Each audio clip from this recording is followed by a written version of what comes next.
นี้สรรหาพาไปกินอาหารให้สะใจที่ใครได้ไปเหมือนจะต้องเพิ่มพุงกันหน่อยละครับผมอยากให้มาเปลี่ยนบรรยากาศมานั่งเรือสุดหรูหราชมวิวกินบุฟเฟ่ซีฟู้ดไม่อั้นจะกินยังไงไหวเนี่ยโอ้ยหน้าไปเอ้ยโอ้เนื้อเจ้าพระยาปรินเซสติดต่อจองที่นั่งได้บัตรมาพร้อมแล้วมาขึ้นเรือเวลา 1 ทุ่มครึ่งที่ท่าเรือไอคอนสยามแต่เรือจะมาก่อนเวลา10 นาทีเลยล่ะรบกวนทุกท่านสแกนอุณหภูมิและกดเจลล้างมือก่อนขึ้นเรือด้วยนะครับเฮ้มีพนักงานออกมาต้อนรับเราด้วยเหรอเนี่ยดีจังและนี่ก็คือการแสดงดนตรีต้อนรับ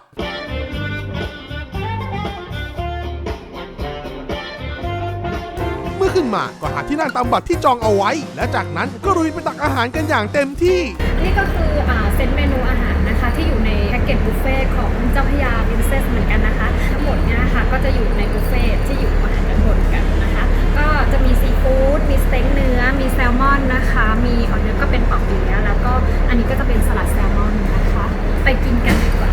ใช่แล้วอาหารที่คุณเห็นอยู่ตรงหน้าคุณตอนนี้มีบริการเป็นบุฟเฟ่ไม่ว่าจะเป็นสเต็กเนื้อริบอายแบบมีเดียมแรร์หอยแมลงภู่นิวซีแลนด์และกุ้งตัวโตๆใครที่ชอบอาหารญี่ปุ่นซูชิก็มีให้ลองปลาแซลมอนสลัดมัทฉะห่อสาหร่ายปลาแซลมอนพานาคอตต้าเครปเย็นบลูเบอรี่ชีสพายโอ้ยเยอะจนอธิบายไม่หมดมาลองเองเลยละกันเอาเป็นว่าเพียบขึ้นเรือมาปุ๊บเราจะเจอกับเครื่องดื่มอะไรครับอันนี้นะคะเราก็จะเจอกับเวลคัมดิ้งเป็นน้ำฟรุตพันธุ์ล่ะค่ะ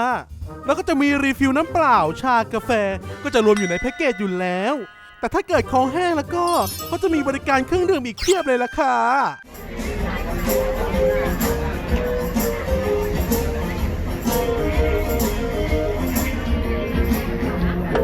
นั่งยิ้มแล้วทำหน้าแบบนี้เป็นอะไรครับผม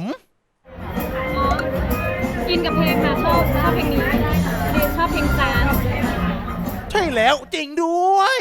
บนเรือก็จะมีการบรรเลงเพลงโดยนักดนตรีนักร้องมืออาชีพช่วยให้คลื่นเครงตลอดการล่องเรือเลยล่ะและสิ่งที่เป็นไฮไลท์สำคัญเลยคือล่องเรือชมความงามของแม่น้ำเจ้าพระยายามค่ำคืนที่มองเห็นวิว360องศา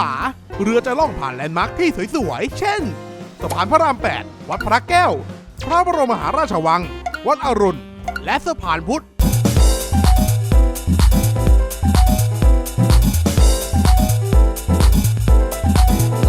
นอกจากชมวิวและได้ทานอาหารเลิศๆแล้วทุกคนก็ยังได้ดื่มด่ำกับเสียงดนตรีจากวงดนตรีสดอีกด้วยมาเถอะครับมาสัมผัสประสบการณ์ดีๆใช้เวลาแห่งความสุขร่วมกันแบบนี้กันดีกว่าล่องเรือชมวิวกินอาหารพรีเมียมไม่อั้น2 ชั่วโมงสนใจติดต่อที่เบอร์ 02-860-3700 หรือติดต่อที่เพจโดยตรงเลยก็ได้นะถ้าอยากได้ฟิลแบบเนี้ยมากันได้เลยเจ้าพระยาปรินเซสขอบคุณครับ